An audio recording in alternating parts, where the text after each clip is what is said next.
Hello there, and welcome to episode 31 of Colonization Project. We start today's episode off by launching a brand new space probe heading out to Sarnus.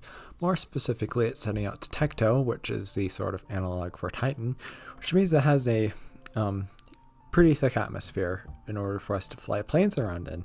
It would be quite a waste of money to not fly a plane around Tecto's atmosphere, because, that's cool, I guess. So we're sending a space plane out there. Nothing too special about this. However, the plane actually does have a nuclear jet engine. And nuclear jet engines are quite special because they have infinite fuel when they're in atmosphere. Well, infinite fuel considering your reactor fuel doesn't run out, but oh well. So, so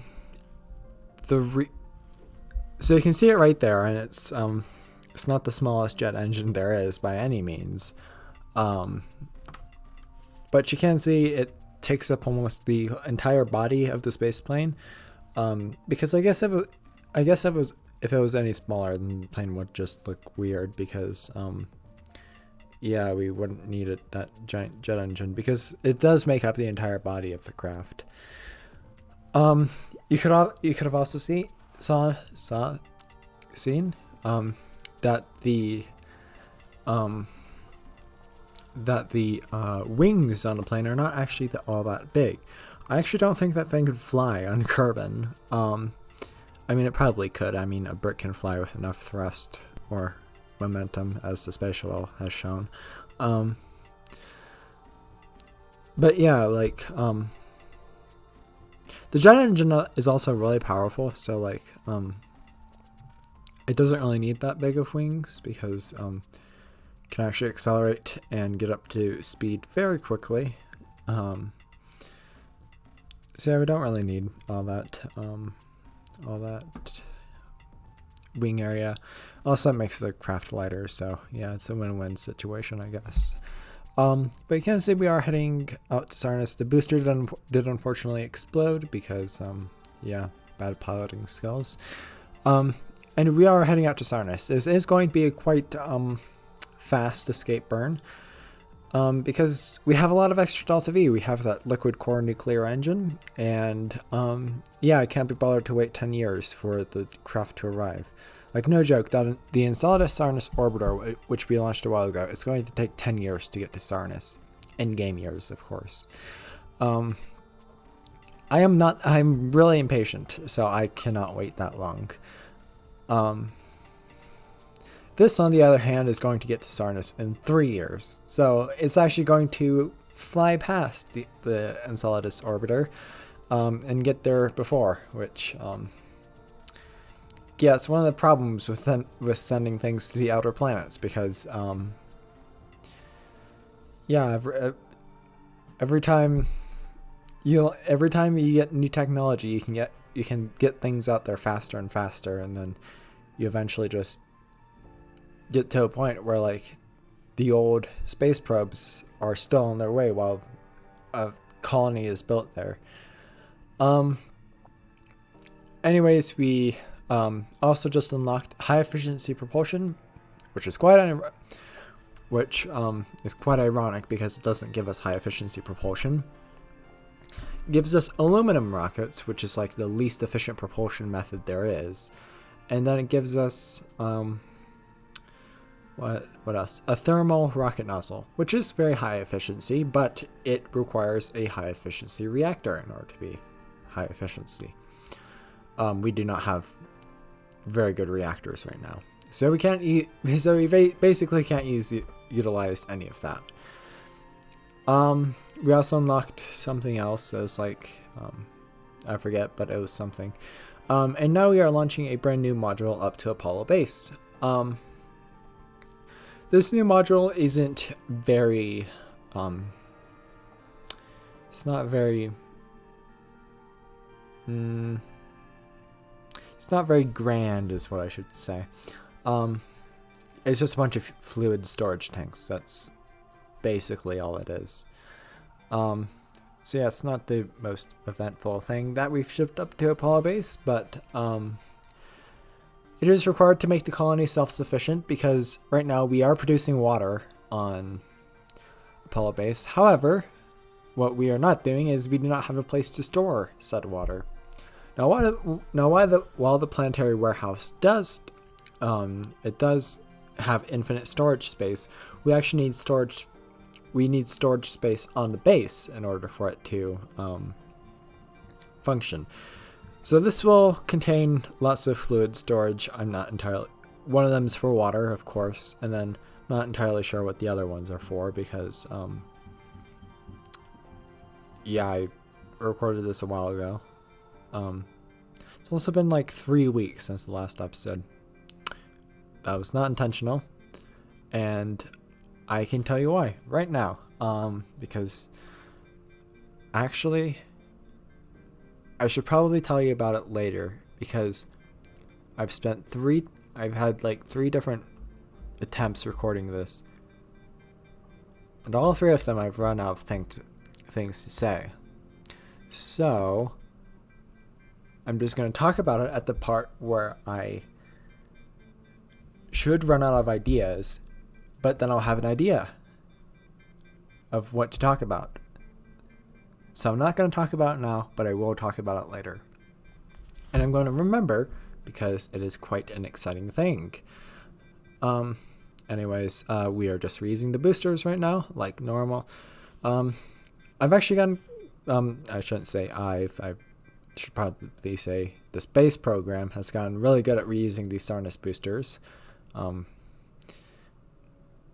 Because like if you remember before, like the first couple launches of the Sarnus, like we couldn't get a full recovery of one of the boosters, but now it has a pretty good track record. I'm not sure how many flights the booster has, but probably has a lot.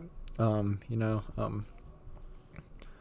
mean, it would be bad if it didn't, because that would mean like replacing all those vector engines almost every single flight.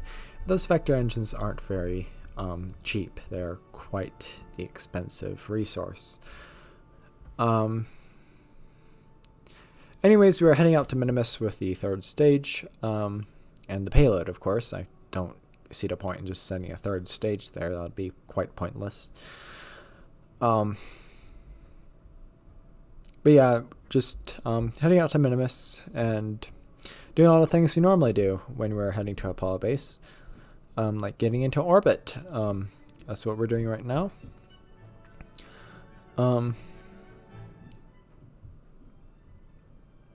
I'm also waiting for Apollo base to be in the daylight because when we arrived it was at nighttime, but once again I was way too impatient and decided to just land in the sunrise because yeah, I'm impatient. I really don't want to wait longer than we should. We gotta get that base up and running as soon as possible. Also, I forgot to add good reaction wheels to this, so like we have to use a quite bad RCS thrusters. They can't maneuver it the best, but they do work more or less as good as we need them to.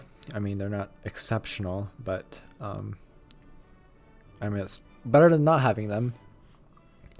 We actually almost always need the RCS thrusters because despite the base being on the ground, I mean, even if we did have reaction wheels on this, we would still need the RCS thrusters in order to maneuver it, because what we're doing here is basically just docking, but we don't need to be as accurate, and it's on the ground, obviously, instead of in orbit. But yeah, we do need the RCS thrusters just to like position it well, so the base isn't like all crooked. I wouldn't like that. Wouldn't look very pleasing to the eye now, would it? If it was if it didn't have those nice straight lines. Although I do kind of want to replace the nuclear reactor because it's on its side. But it's a core part of the base. Pun not intended. Because like core, nuclear core. I'm sorry. Anyways, once again, this is something all the parts Zelma and Kerman seems to like do all like the normal work on Apollo base, like just disassembling all the parts and undocking and redocking the vessels. We should probably send someone else to do that because she's probably getting really tired of it at this point. And also, none of the other crew on Apollo base are really doing anything. The quartermaster, I don't know the quartermaster's name, but the quartermaster is doing something. They are transferring the resources from the planetary warehouse to the base. However, the pilot isn't doing anything because the base is automated. We have automated systems. And the scientists, we don't have any science labs on the base, and we don't have any data on the base. So, yeah, maybe we should get someone else to do all the normal work on the base. Anyways, the Sol Fusion Tug has in fact arrived at Eve. Not Gilly yet because it's quite hard to get a Gilly encounter right off the bat. But we have arrived at Eve with the Sol Fusion Tug, and we are going to rescue the crew of Sunset Star. However, they won't be able to return home for another 200 days, and then they're going to have to spend like another 200 days in transit. So, yeah, they'll certainly have their fair share of space when they come back. You can also see we have activated the fusion engines, but you may notice that they're not pulsed. At least the plume isn't.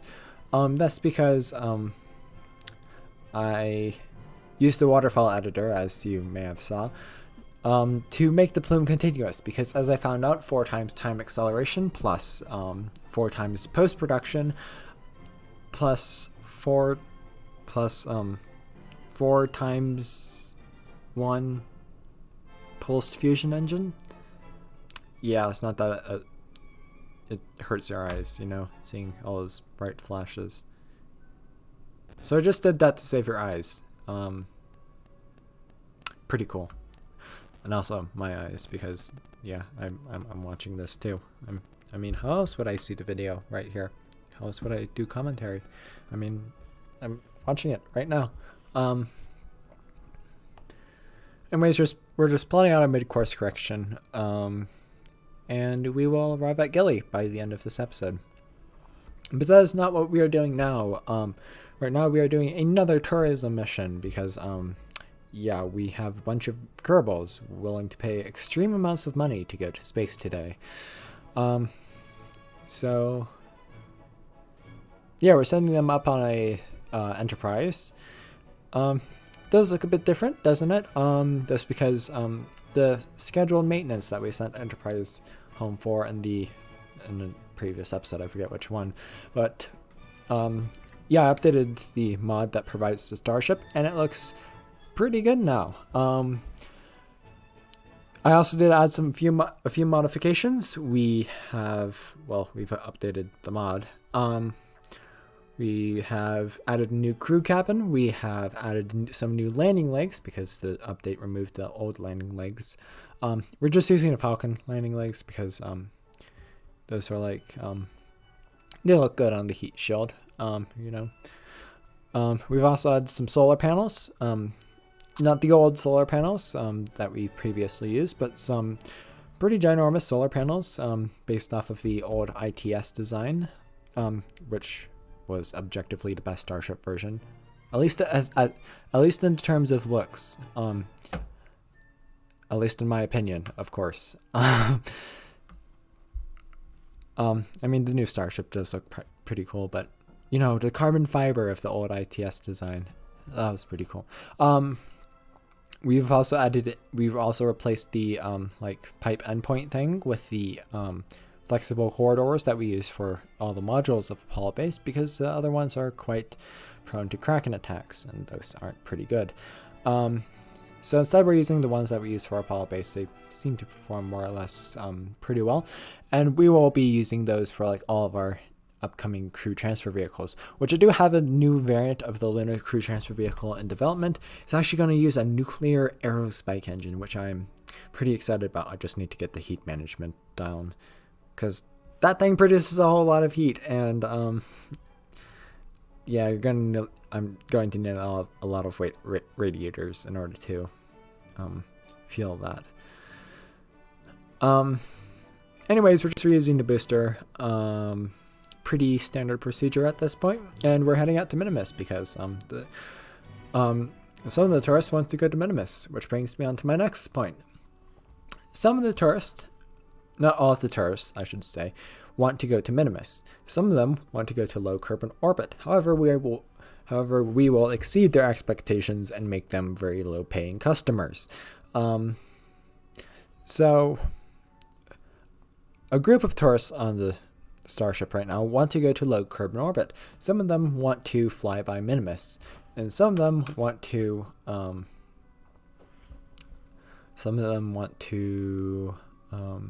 land on Minimus, and then some of them want to be at Apollo base. So we're just combining all of those into one big mission, so we can get the maximum amount of money humanly possible from this.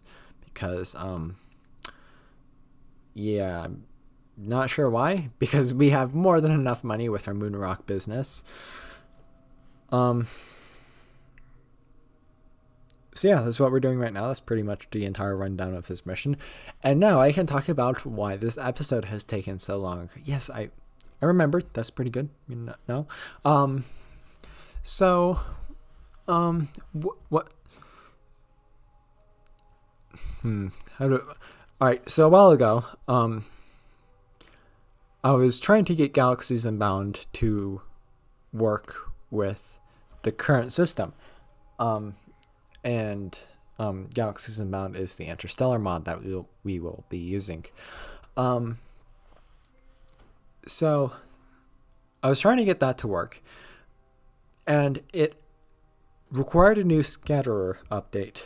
However, while the default configurations for Scatterer do contain configurations for the stock planets, which did work fine, they didn't contain ones for the outer planets. That was until Astronomer's Visual Pack released an update that supports the latest Scatterer. And then I just copied over some configs, and I managed to get the new Scatterer update working, which means I could install Galaxies Unbound. And that's pretty good. However, I did run into a few problems with, the distances being so large between stars. So I just edited some more files, and I eventually got it to where the stars are 10 times closer, which means we do have some pretty weird lighting effects now on the planets. And also it's pretty unrealistic because, the stars are really close together. So I did manage to get that working now, and after a while of tinkering, we now have more star systems. Well, one more star system, or two more star systems, or three more star systems, depending on how you count it, because of course it's Nova Carboni A, B, and C, with the analogs for Proxima and Alpha Centauri. You also notice that you may have also noticed that the sun flare changed. That was also a result of it. And later in the episode, you might be able to see the two of the stars, and we might actually send up a telescope later to go and investigate the stars, see if there's any planets around it. So yeah, pretty exciting. Anyways, what we're doing now is we are just waiting for the tourists to be happy about their stay on Apollo base for like 2 hours. Imagine like paying $7 million to go into space. I mean, that 7 million Kerbucks, or they were paying a decent amount of money, but they only got to go to Apollo base for 2 hours. But I mean, they also got to go into space for 14 days. So, I mean, not the most eventful stay, but hey, they get a lot of space. I mean, I guess that's what they came there for. I mean, like, we only have 2 tourists who actually want to go to Apollo base. 3, actually. I'm just looking up there. So yeah, we do. all the other Kerbals don't really care. I mean, they just want to go into space. They don't really want to go anywhere specific. But we are heading back to Kerbin right now. Once again, pretty standard operating procedure at this point. However, we will not be aerobraking into an orbit around Kerbin because I'm actually not sure why, but I mean, we do have a bit of extra fuel to burn, so why not? Also, it gives us a more accurate landing site, and the crew won't pass out from G-forces. Because if you recall, in like almost every single flight that we've sent to Minimus, and more specifically, every flight that has returned from Minimus, they've all had one or more crew members pass out due to G-forces, which probably isn't good considering we have tourists on board. And yeah, I mean, I don't know. I guess they'll just be unhappy if they passed out from G-forces. You know, they might give us a bad star review. Bad star review? Is it 1-star review or something? Might give us like bad review on like I don't know what Kerbal Tourism Agency thing. But we are heading down to the Kerbal Space Center, once again landing at the main Space Center because not many other places to land it now, is there? Of course, there's the drone ship, and then there's the other landing zone, but you know, we have dedicated landing pads for the Starship at the Space Center, and you know, the tourists won't have to walk that far to you know, get back to their car. Do we just have like a parking lot outside the Kerbal Space Center? Maybe. Speaking of which, where are all the cities on Kerbin? I mean, I know I turned off the city lights because those are incompatible with parallax, but oh, I've talked about this in a previous episode. But yeah, the lack of cities on Kerbin is quite strange because, you know, there's a lack of cities. Maybe they're all underground. Anyways, we're just landing the Starship once again. Hopefully the tourists won't get too sick about the belly flop maneuver. Hopefully they're not having like a mid-flight meal in like the dining hall or something. Does this have a dining hall? I don't know, but we're probably you know, put your lunch trays in an upright position for we are landing and performing this maneuver that might spill your drink. You know, we always got to give the safety warnings. Although yeah, safety is our number 5 priority. Don't ask what the other priorities are. But anyways, our next mission that we shall head to is another mission, I can tell you that much. But it is returning to the Sol Fusion Tug, which has in fact arrived at Gilly. So yeah, we're just heading down to Gilly, and we will dock with Sunset Star, refuel it, give it some life support, all that stuff before like I don't know what we're gonna be doing, but we're gonna be doing something. I mean that's really all it is. We're just transferring the fuel so we can get home into life support so the crew doesn't starve. So pretty much all we're doing right now. The sort of plane change maneuver isn't all that expensive because you know, it's Gilly. It's a space potato, so it doesn't require all too much fuel. to do things around. And I mean, it's not like we have a shortness of fuel, because fully fueled, even with all that liquid fuel and oxidizer, but not fully fueled with the, you know, fusion stuff, has like 2,000 meters per second of fuel. Oh wait, no, it's 1.5 kilometers per second. Close enough. But you know, once we get all the fuel into Sunset Star, then maybe we can send this thing back to Kerbin, and like you know, I'm not sure what we're gonna do with it, because by the time it gets back, we're definitely gonna have better engines. Maybe it can be like a memorial station around Gilly, signifying that, like, the crew that the rescue mission, you know, the rescue mission would save the crew. Wonderful wording. But yeah, like, I don't really see the point. Ooh, maybe we can, like, take it to the, like, outer planets or something. I don't know. Oh, we haven't sent anything to oh wait, no, it doesn't have any science equipment.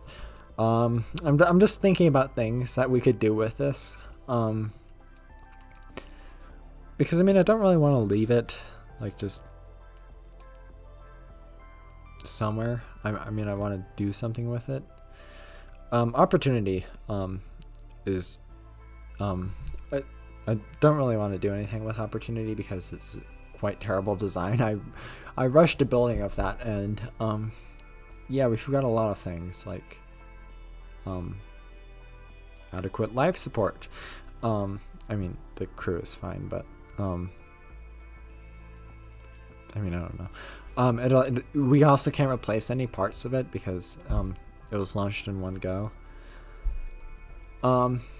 Anyways, right there, you can see the Nova Carboni system, which we will be heading to eventually. Not now, though. That won't be for a while. But, you know, we will be heading there eventually, because, you know, this is a colonization project. We got to colonize all the planets. Well, most of the planets, at least. But, you know, eventually we will get to the point where we are sending things out there. And, scouting at locations for a extrasolar colony. Won't that be cool? So yeah, right now we're just filling up Sunset Star with all the liquid fuel, and you know,